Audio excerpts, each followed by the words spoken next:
Assalamualaikum warahmatullahi wabarakatuh. Senang sekali kembali menjumpai Anda dengan ragam berita teraktual dan terpercaya yang kami rangkum dalam berita seputar informasi Toli-Toli.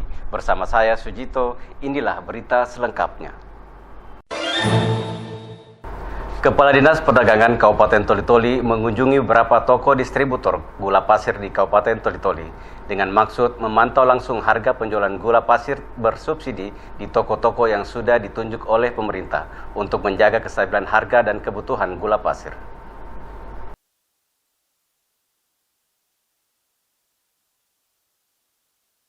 Kepala Dinas Perdagangan Kabupaten Toli-Toli menghimbau kepada pelaku usaha untuk tidak main-main dalam menetapkan harga jual di atas harga eceran tertinggi. Selain itu, beliau juga menghimbau kepada masyarakat agar tidak membawa anak-anak di saat berbelanja di pasar atau tempat perbelanjaan lainnya, dan tetap menjaga jarak dan berpedoman pada protokol kesehatan. Penjelasan Kepala Dinas Perdagangan Kabupaten Toli-Toli dikemukakan sehari setelah sidak dilakukan. Berikut tayangan hasil wawancara kami dengan Kepala Dinas Perdagangan Kabupaten Toli-Toli. Saudara, saat ini saya berada di kantor Dinas Perdagangan Kabupaten Toli-Toli, yang mana saya akan berbincang-bincang dengan Kepala Dinas Perdagangan Kabupaten Toli-Toli. Di samping saya, kebetulan beliau sudah ada. Langsung saja ke beliau. Assalamualaikum Pak Kadis. Waalaikumsalam warahmatullahi wabarakatuh. Ya, terkait dengan kunjungan kemarin Pak Kadis, kebetulan kami dari Kominfo tinggal mendapatkan 2 toko. Jadi kami tidak sempat mengikuti dari awal kunjungan Pak Kadis ke beberapa toko di Kabupaten Toli-Toli.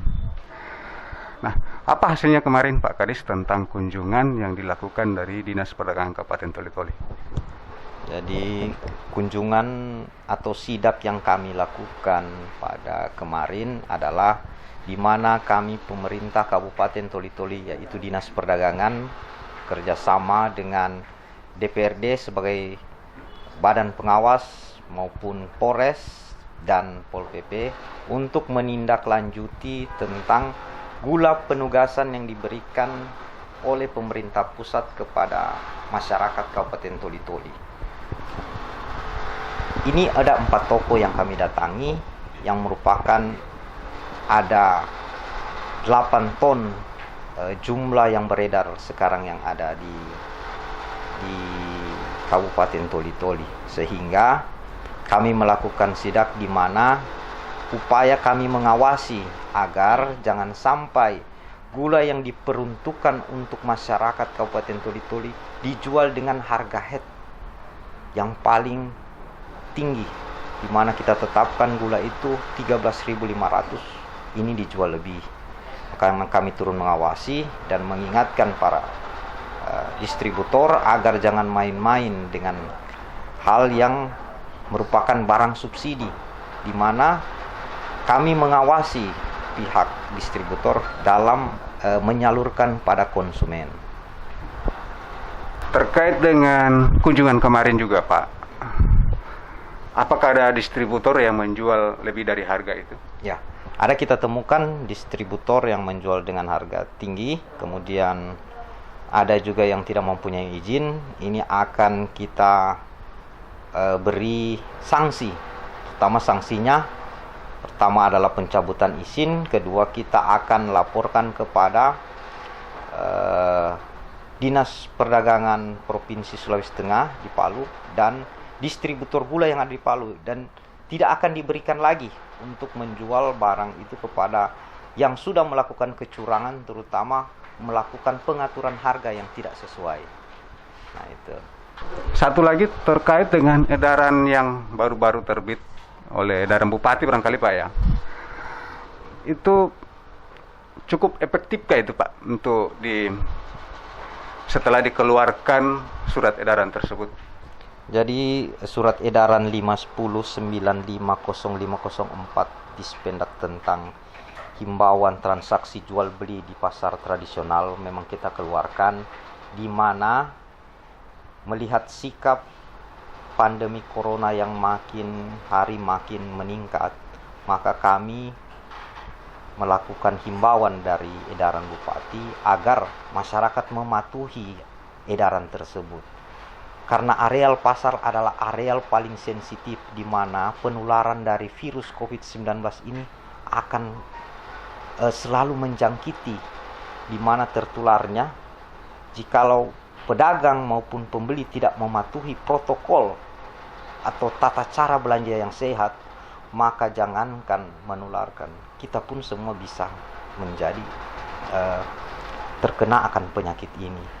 Makanya kami sudah membatasi jam ini semata-mata untuk menghindari, apalagi sebentar lagi Hari Raya Idul Fitri, di mana tingkat kerumunan massa di pasar ini makin tinggi. Membeli barang-barang kebutuhan pokok untuk Idul Fitri ini, masyarakat dari seluruh penjuru akan selalu datang. Jadi dengan pembatasan ini, setiap hari saya selalu menghimbau kepada petugas pasar maupun mandor pasar agar tidak henti-hentinya memberikan himbauan kepada pedagang maupun pembeli. Mengingat manusia harus sering diingatkan. Untuk mematuhi itu, ingat, kesehatan ini jangan nanti kita sakit, tapi bagaimana menjaga agar kita ini tetap sehat. Jadi sebelum dia datang, virus itu menular, kita sudah harus menjaga, terutama dari tingkat efektivitas pelayanan yang ada di pasar tradisional. Itu terutamanya. Kemudian ini kan namanya masyarakat, Pak. Jadi bermacam-macam orang, lain-lain individu, lain juga kadang-kadang tingkat pemahamannya. Jadi susah kita untuk mengaturnya seperti apa, untuk mengawal supaya masyarakat ini bisa mematuhi dengan edaran itu. Setidaknya ya 50% mungkin dari keinginan pemerintah bisa tercapai melalui edaran tersebut. Kira-kira langkah apa lagi, Pak, yang harus diambil dari Dinas Perdagangan Kabupaten Toli-Toli? Jadi untuk areal pasar kita sudah menetapkan itu areal kawasan wajib masker. Jikalau tidak menggunakan masker, saya sudah meminta kepada petugas pasar dan mandor pasar untuk tidak mentoleransi. Jadi dia harus menggunakan masker, sebelum masuk pasar dia harus mencuci tangan, setelah dia berbelanja dia harus cuci tangan lagi, dan setelah pulang dia segera mengganti bajunya dan mencuci, dan bahan-bahan yang dari pasar agar dicuci dengan baik. Karena apapun tidak bisa kita lakukan tanpa harus menjaga, yang penting adalah distancing sosialnya. Jaga jarak kerumunan yang ada di pasar, kemudian memakai masker, dan terutama mencuci tangan. Nah, ini yang wajib kita patuhi di areal publik ini, karena kerumunan massa adalah tempat paling bisa menelurkan atau menularkan virus ini. Makanya itu yang harus kita jaga selalu. Edaran ini akan kita himbau setiap hari dan tidak henti-hentinya. Karena mengingat makin hari makin meningkat para pasien positif yang ada di Kabupaten Toli-Toli, maka kita harus menjaga semua elemen yang ada, termasuk Dinas Perdagangan menjaga pasar yang menjadi wilayah kerjanya. Baik, Pak. Mungkin harapan yang terakhir untuk seluruh masyarakat Kabupaten Toli-Toli, Pak, terkait dengan edaran Bupati, Pak. Sesuai dengan edaran Bupati, saya tetap menghimbau kepada masyarakat Toli-Toli agar dalam area pasar, area publik tetap menjaga namanya cuci tangan sebelum memasuki areal pasar, kemudian memakai masker, dan tetap selalu menjaga distancing sosial atau jarak 1-2 meter dengan antara orang satu dan orang yang lain. Dan sepulang itu harus Anda mencuci pakaian Anda setelah dari pasar, dan terutama belanjaan Anda, dan jangan membawa anak kecil kepada areal pasar. Itu yang saya bisa himbau kepada masyarakat Toli-Toli, Pak, untuk saat ini, sesuai dengan edaran Pak Bupati. Saudara, penyebaran wabah COVID-19 kini berdampak pada dunia pendidikan, di mana seluruh siswa yang berada di wilayah Kabupaten Toli-Toli tidak dapat melaksanakan proses kegiatan belajar mengajar dengan baik.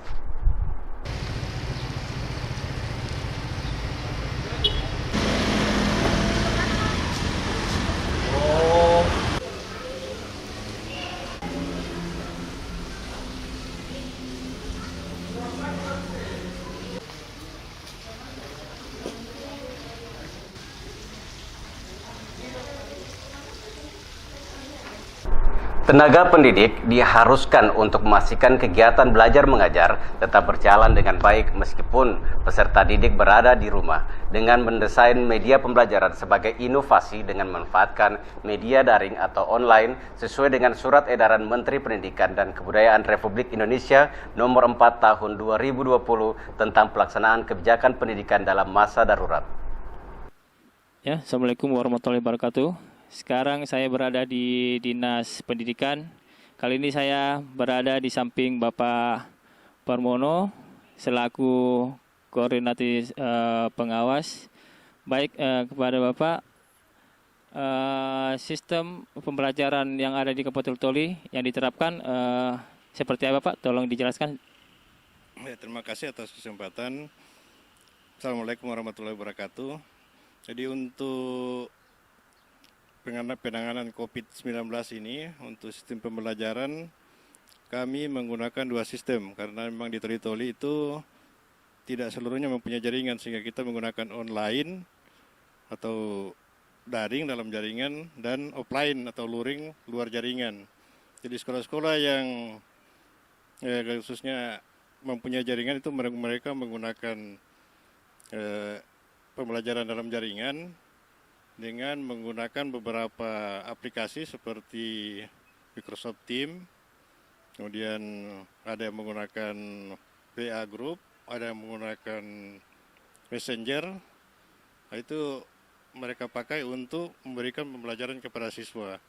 Jadi melalui jaringan itu, siswa dapat belajar, kemudian diberikan tugas-tugas, sehingga pembelajaran dapat berjalan sampai sekarang ini. Kemudian untuk yang daerah yang tidak mempunyai jaringan, itu dilaksanakan dengan mengunjungi rumah-rumah siswa.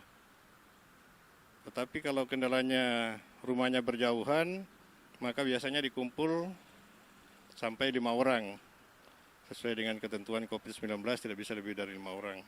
Guru berkunjung ke sekolah, kemudian di sana mereka diberikan tugas apakah membaca materi atau menjawab soal-soal.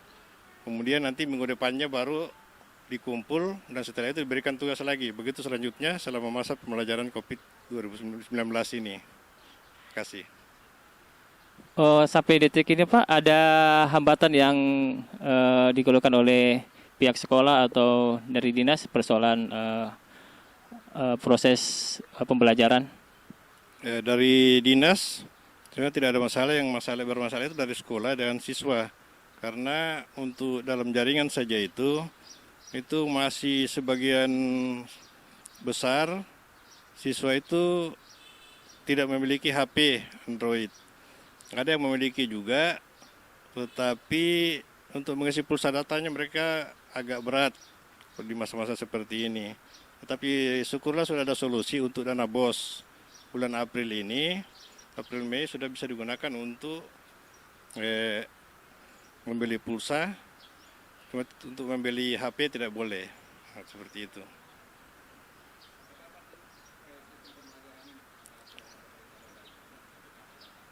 Ya, jadi pembelajaran selama masa penanganan corona ini itu kita laksanakan sesuai dengan kalender pendidikan. Jadi itu berlaku sampai tanggal 11 Juli 2020. Jadi insya Allah nanti tahun ajaran baru itu tanggal 13 Juli. Bupati Toli-Toli sebagai Ketua Gugus Tugas COVID-19 kembali menggelar rapat evaluasi kerja gugus tugas Kabupaten Toli-Toli. Dalam rapat tersebut, Bupati Toli-Toli meminta pertimbangan dan pendapat hasil evaluasi penutupan wilayah perbatasan. Selain gugus tugas, rapat itu juga dihadiri Ketua DPRD Kabupaten Toli-Toli, Sekretaris Daerah dan unsur Forkopimda di Kabupaten Toli-Toli. Justru yang berbahaya ini yang kayak penyakit lain, Pak. Justru itu berbahaya. Iya. Nah, sekarang ini kan. Jadi saya minta pendapat Bapak untuk mari kita berpikir. Apakah ini kita melanjutkan atau tidak? Kalau saya hati nurani saya, Pak, besok saya buka. Kalau saya, tidak usah lagi kita berlalu takut ya. Kita sudah berikan komunikasi kepada masyarakat harus keluarkan masker. Dalam rapat tersebut, Sekretaris Dinas Kesehatan Kabupaten Toli-Toli menjelaskan bahwa jika perbatasan akan dibuka maka dua ancaman yang akan kita hadapi, yaitu kasus yang internal sendiri dan kemungkinan besar masuknya kasus yang dari luar Toli-Toli. Itu terus terang teman-teman di lapangan sudah bekerja dengan optimal. Nah, kalau kita kemudian membuka keran itu, kita akan mendapatkan dua perlawanan.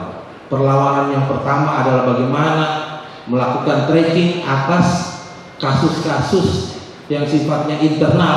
Jadi sekarang ini kita kasusnya internal. Penyebaran itu berada di dalam Kabupaten Toli-Toli, sumbernya bukan kasus transfer dari luar.